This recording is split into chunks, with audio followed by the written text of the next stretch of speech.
Assalamualaikum warahmatullahi wabarakatuh. Allahumma sholli ala sayyidina Muhammadin tibil qulubi wa dawaiha wa afiyatil abdani wa shifaiha wa nuril absari wa dliyaiha wa ala alihi wa sahbihi wa sallim. Allahumma sholli ala sayyidina Muhammadin tibil qulubi wa dawaiha wa afiyatil abdani wa shifaiha wa nuril absari wa dliyaiha wa ala alihi wa sahbihi wa sallim. Alhamdulillah rabbil alamin. Asyhadu an la ilaha illallah wa asyhadu anna Muhammadan abduhu wa rasuluh la nabiyya ba'dah. Allahumma shalli ala sayyidina Muhammad wa ala ali sayyidina Muhammad amma ba'du. Alhamdulillah, mari kita panjatkan puji syukur kepada Allah Subhanahu wa taala yang mana alhamdulillah kita bisa diperkenankan, diizinkan oleh Allah Subhanahu wa taala duduk bersama kembali setelah kurang lebih hampir lebih dari 1 bulan kita tidak duduk bersama di dalam majelis yang mulia ini, majelis yang penuh berkah ini. Akan tetapi kita terus mendapatkan atau terus mencari keberkahan dari Allah Subhanahu wa taala yang mana kita telah melewati bulan Ramadan, bulan yang penuh kemuliaan, bulan yang penuh pengampunan dari Allah Subhanahu wa taala bagi siapa yang menjalankan ibadah puasa yang sebaik-baik dan sebenar-benarnya.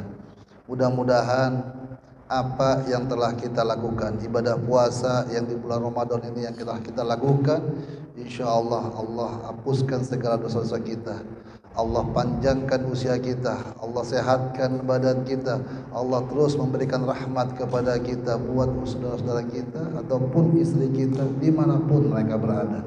Insyaallah bahwasanya yakin Allah senantiasa selalu maha baik kepada kita sekalian. Sebelum kita ngaji, alangkah baiknya kita kirimkan suratul Fatihah kepada orang tua dari guru kita sekalian, yaitu ibu dari Yai Ahmad Serozi. Hati kita masing-masing untuk dapat mengirimkan Al-Fatihah kepada beliau.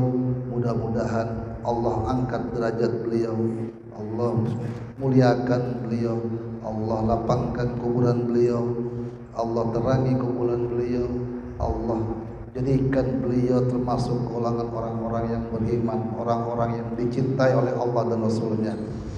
Bila hadrat ini wa kullu niyatin shalihah. Bismillah hadrat Nabi Mustafa Muhammad sallallahu alaihi wasallam wa alihi wa ahli baiti wa khususan ila ruhi almarhumah Ibu Hajjah Siti Fatimah. Allah yatullah warhamu wa'afina wa'afu'ahna wa yurjatihim fil jannah wa yanfa'una bi asrarihim wa anwarihim wa ulumihim wa nafahatihim fid din wa dunya wal akhirah. Al-Fatihah. A'udzu billahi minasy syaithanir rajim. Bismillahirrahmanirrahim. Alhamdulillahi rabbil alamin. Arrahmanir rahim. Maliki yaumiddin. إياك نعبد وإياك نستعين اهدنا صراط المستقيم صراط الذين أنعمت عليهم غير المغضوب عليهم ولا الضالين آمين. Mudah-mudahan Al-Fatihah yang kita kirimkan ini dikembalikan oleh Allah kepada kita sekalian dengan berupa ganjaran-ganjaran kebaikan. Allahumma amin. Alhamdulillah kita masih bisa merasakan kenikmatan setelah menikmati berpuasa di bulan Ramadan, yang mana puncak dari ibadah kita yaitu kemenangan yang dapat kita raih di bulan Syawal ini. Mudah-mudahan Syawal kita ini menjadikan hati kita ini menjadi bersih, menjadi lapang dada, terbuka dan suci nantinya, layaknya seperti bayi yang dilahirkan di muka bumi melalui kandungan dari seorang ibu-ibu, perempuan-perempuan kita nantinya. Alhamdulillah, di bulan Syawal ini kita dianjurkan untuk bisa saling memaafkan, saling memberi maaf, dan saling memohon maaf jikalau kita ada mempunyai kesalahan, khilaf kepada kerabat kita, sahabat kita, saudara-saudara kita, atau mungkin orang tua kita, saudara kita, istri kita. Ya, kalau mungkin kita berbuat salah atau apapun itu, maka jangan pernah kita merasa egois atau merasa ego untuk bisa meminta maaf kepada orang yang telah kita sakiti, baik mungkin secara sengaja maupun tidak sengaja. Mungkin perkara niat kita itu tidak sengaja tapi bisa menyakiti perasaan orang lain, maka sebagusnya sehingga kita harus meminta maaf. Meminta maaf, dan meminta maaf itu perkara yang mudah di lisan tapi berat untuk diucapkan. Akan tetapi jikalau kita bisa meniatkan hati kita ini untuk bisa memaafkan, maka insya Allah ya, jikalau orang tersebut tidak memaafkan, maka nanti Allah pun yang akan memaafkan kita. Karena seperti yang disampaikan dalam satu hadis, Rasulullah berkata, orang yang paling penyantuh di antara kalian adalah orang yang bersedia memberikan maaf, walaupun ya, kita memberikan maaf kepada orang lain atau meminta maaf kepada orang lain, walaupun ia sanggup untuk membalasnya, walaupun ia mampu untuk membalasnya mungkin dengan meminta maaf kepada kita, tapi kita seyogyanya kita memaafkan segala sesuatu hal yang telah pernah disakiti atau kita pernah tersakiti kepada orang lain, maka kita segera memberikan maaf. Tidak ada yang mulia, tidak ada yang mulia selain memberikan maaf kepada orang yang telah menyakiti kita. Bahkan Rasulullah pernah berkata di dalam hadis Bukhari, ya, afdalul iman, ya, afdalul iman yang paling utama, ya, iman yang paling utama adalah apa? Al-sabar, ya, bersabar. Orang yang sabar, wal samahah, dan orang yang pemaaf. Ibadah iman yang paling afdol, iman yang paling utama, kata Rasulullah, adalah orang yang sabar dan memberikan maaf. Kenapa demikian? Karena nantinya katakan lagi Rasulullah bahwa kita manusia, ya, manusia ini bisa harus memaafkan segala bentuk kesalahan orang lain kepada kita, baik secara verbal atau secara fisik atau mungkin secara lisan. Kita memaafkan. Kata Rasulullah, perintah Rasulullah memaafkan orang tersebut. Ya. Niscaya kata Rasulullah, niscaya kita yang memberikan maaf akan diberikan maaf oleh Allah. Ya. Dalam bentuk apa? Bentuk mungkin dosa-dosa kita, kesalahan-kesalahan kita. Ya. Allah yang akan memaafkan kita dan Allah sendiri yang akan memuliakan kita. Yakinlah itu. bahwa kita tidak perlu dengan meminta maaf yakin bahwa nanti orang lain memuliakan kita, tidak, tapi yakinlah bahwa kita memberikan maaf dan meminta maaf, maka niscaya Allah akan meninggikan derajat, harkat dan martabat kita di sisi Allah Subhanahu wa taala.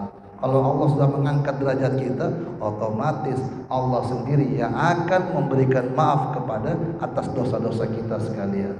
Ini kan hal yang gampang banget, hal yang gampang, tapi terkadang hati kita ini masih merasa kerentek. Hati kita ini terkadang, ya maafnya kita masih by lisan, tapi hatinya kita masih belum ikhlas. Ya. Kita tahu bahwasanya ya ini kisah dari salah satu cucu dari Nabi Muhammad SAW. Ya. Siapa beliau? Beliau adalah Sayyidina Ali Zainal Abidin. Ya, seorang lelaki, ya, seorang lelaki yang begitu mulia akhlaknya. Tatkala beliau difitnah waktu beliau ibadah di satu masjid dari orang lain, difitnah oleh orang lain, dituduh mencuri uangnya orang tersebut. Akhirnya orang tersebut memfitnah, menyalahkan atas kesalahan beliau. Lantas apa yang dilakukan atau dibalas oleh Zainal Abidin? Beliau langsung menanyakan orang tersebut berapa jumlah uang yang hilang tersebut, maka beliau pun akan menggantikannya. Nah, setelah beliau menggantikannya dan ternyata uang orang tersebut yang telah memfitnah beliau ada lupa taruh pada tempatnya, beliau langsung mencari rumah dari Sayyidina Ali Zainal Abidin dan meminta maaf. Wahai Sayyidina Ali Zainal Abidin, saya minta maaf, saya sudah menuduh kamu, saya sudah memfitnah kamu atas kesalahan-kesalahan kamu. Pada dasarnya saya yang salah, saya yang lupa menaruh barang tersebut, ya Ali. Lantas apa yang dikatakan Sayyidina Ali Zainal Abidin? Beliau mengatakan, wahai fulan, wahai sahabatku, sesungguhnya waktu engkau mengatakan tersebut di dalam masjid, pada saat engkau pertama kali mengucapkan menuduh saya mencuri, maka hari itu juga, pada saat itu juga saya memaafkan kamu. Saya memaafkan kamu. Jadi tidak ada rasa dengki, tidak ada rasa sakit hati di hati dari Sayyidina Ali Zainal Abidin. Maka dari itu kita sebagai umatnya dari Nabi Muhammad SAW, ya, yang mana beliau menjadi suri tauladan kita, yang selalu memberikan maaf kepada orang lain yang telah menyakiti beliau, maka kita ayo sedikit meneladani apa yang telah menjadi dari sifat-sifat dari kanjeng Nabi Muhammad SAW, hingga saatnya insya Allah kita yakini jika kalau kita bisa memberikan maaf atau meminta maaf kepada orang lain, niscaya kita pasti akan hidup dengan damai, hidup dengan dalam ketentraman, dijauhkan dari segala macam bara fitnah-fitnah yang akan masuk ke dalam diri kita atau mungkin dalam keluarga kita, dan senantiasa kita insya Allah termasuk di dalam golongan orang-orang yang beriman, golongan orang-orang yang akan dicintai oleh Allah dan Rasulullah Muhammad SAW, dan hingga saja kita bisa dikembalikan berhadapan kepada Allah dalam keadaan bersih, dalam keadaan suci, terhindar dari segala dosa-dosa yang pernah kita lakukan nantinya.